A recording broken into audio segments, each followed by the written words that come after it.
Sebenarnya kan LPDP ini terinspirasi dari KBA, Komisi Beasiswa, kemudian berubah ke LPSDM. Tapi yang terjadi di Aceh justru, ini saya nggak tahu karena belum diskusi, LPSDM hilang. Sedangkan kita sudah punya kanun kalau nggak salah saya, yang memang badan yang mengurusi tentang beasiswa. Ini nggak tahu apa sekarang sudah dihapus atau sudah hilang karena ada kanun baru atau seperti apa, saya nggak. Yang jelas kanun ini nggak dijalankan. Nah, sekarang LPDP nasional mengelola 20 triliun, LPSDM di merger digabungkan ke BPSDM yang anggarannya menurun jauh. Dulu 100-an ke atas, saya ingat. Nah, saya juga jadi penerimanya dulu 108 miliar.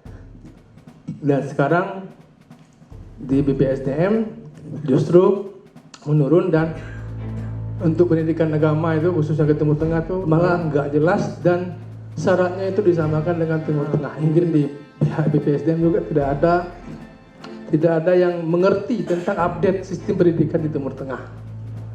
Jadi ketika kita tawarkan malah menjawab, ya mungkin Ustadz punya metode sendiri, kami punya metode sendiri. Tapi ketika bicara untuk beasiswa ke Malaysia, Eropa segala macam, mereka persyaratannya mengikut seperti sistem di Eropa, Malaysia dan sebagainya. Tapi ketika kita beritahu atau infokan tentang sistem pendidikan di Timur Tengah, karena memang di situ tidak ada yang mengerti tentang update sistem, ini belum tersampaikan.